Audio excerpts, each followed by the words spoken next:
What's going on, everybody? Welcome to G-Miles World Podcast, and today we're going to be talking about Drew Brees and the Saints getting revenge on the Minnesota Vikings.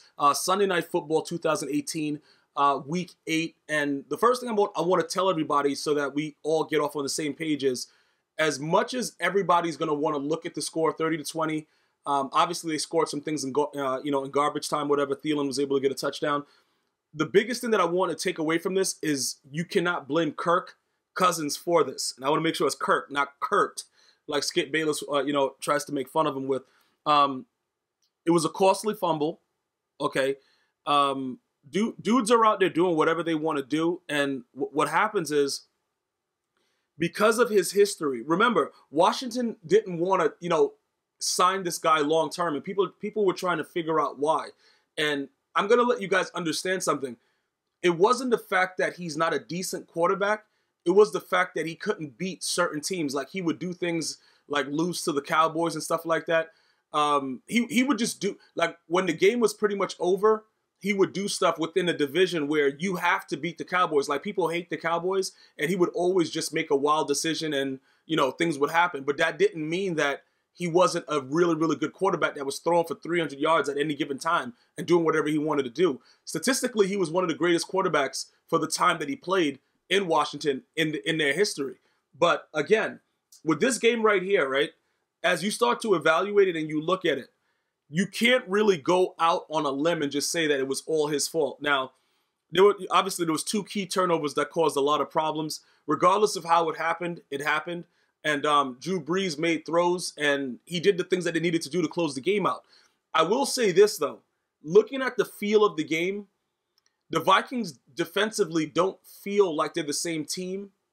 I don't, like I've been saying that since the beginning of the season. Remember, when they got Kirk, it seemed as if they were going to be pretty much Super Bowl bound. It would be between them and the Rams, but it's not the same thing. I don't know what Mike Zimmer's doing. I don't know what a lot of things. I don't know how to really explain what's going on. But the feel of the game, the Saints weren't scared. And remember, with the miracle that happened last year with Case Keenum, right? The Saints were supposed to win that game. So this is not really like a major, type of revenge game, because it's a regular season game. Like, you want to beat them because of what happened, but it's a regular season game, and that's pretty much it. But when you understand and analyze that they're not the same defensive team, something is going on. Something's going on. I know Xavier Rhodes, what did he play? I don't think he played.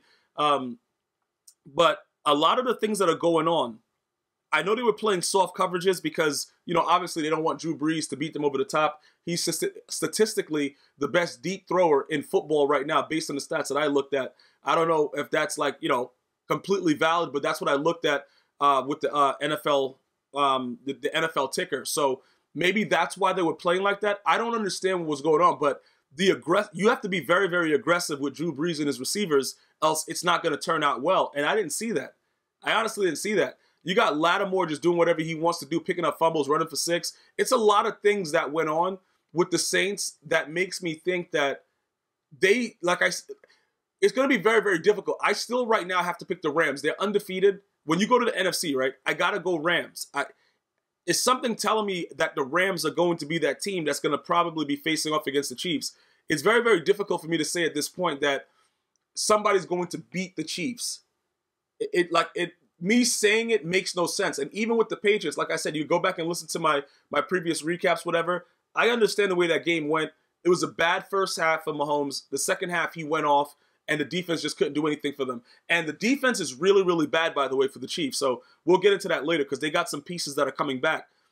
But the New Orleans Saints are a very, very dangerous team. And I know Kamara didn't Kamara, he scored a couple times, but he didn't really have the yardage and everything like that, because what happens is they utilize whatever they see. Is similar to like Bill Belichick. Whatever they see that can hurt your team, that's all they're going to do. They're not going to do anything else. They don't want to look special. They don't want to do, they just want to make sure that they win the game. And realistically, when you think about Drew Brees' age, it's kind of weird because you're talking about a guy that was never supposed to be able to play football again with his injury when he was leaving the Chargers, to a guy that's 39 years old doing whatever he wants. So there's a lot of things that can go crazy with this whole situation, but the Saints right now are a really good team. The defense is playing a little bit better. I don't like, when Thielen did that little quick in and out route and he scored, That's just Thielen being Thielen. All right, I can't blame the defense for that because it's man-to-man coverage in the red zone, and if you make one wrong step, that's pretty much it for you. That's why in certain cases, when you have a guy like Darrelle Revis, like just say Darrelle Revis in his prime, you can do that. I don't know why more of these guys don't just play zone in the red zone. Just play zone, bruh. Because you playing man-to-man with a bum safety or a bum corner, it's going to cost you. If you just play a little bit of zone, leave a guy just sitting there, you know what I'm saying, bro? Like, it's not a lot of space to cover. And I don't understand. I see very, very, very few teams run zone in the red zone.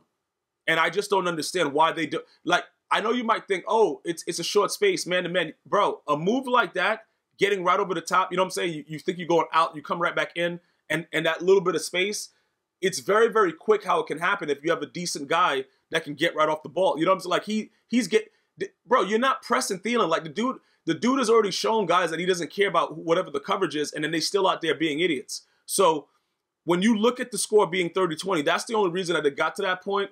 That was a late game touchdown that really, in my opinion, didn't affect what was going to happen with the game in its totality. So overall, looking at everything, Green Bay impressed me a lot. So I'm going by, like, you know, the NFC North right now. We're going to go just talk about the Vikings, right?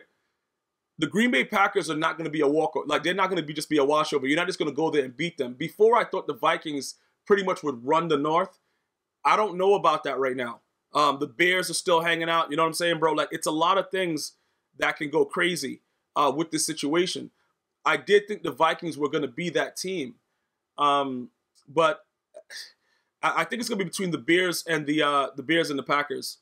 I think that that's where I have to go with it, simply because I don't really see the Vikings domination. And they have, like, Stephon Diggs. You got Stephon Diggs. You got Thielen, like I said. So you got two decent players that can make plays, and you got a decent quarterback that can get the ball to them. But in certain situations, they just don't look like that team. I don't know, man. Like, watching it, I didn't get that feeling like, yo, these dudes right here ready to go. Like, I didn't get that feeling. And that's what really concerns me about it. And a lot of people are going to say Kirk could have made better throws. He could have did this. He could have did that. I understand that type of situation. But watching the game and seeing exactly the type of plays that were being called and how it was being executed, and those two key turnovers which cost them the game, I don't know if you blame Kirk for that.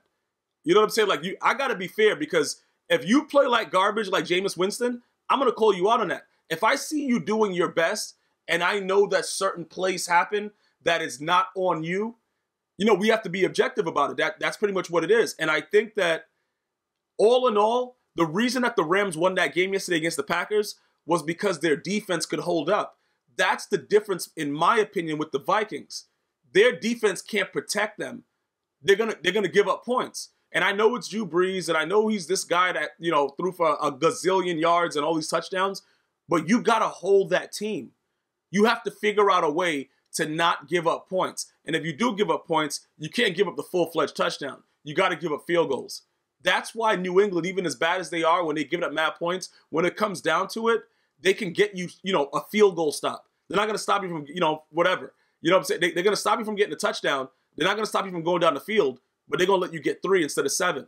Those are key things that I just don't think that the Vikings have been able to successfully perform for this team. And that's what the issue is for me in the North. So, you know, if you ask me right now, I like the Packers. I like the Bears fighting it out, coming out for the North, man.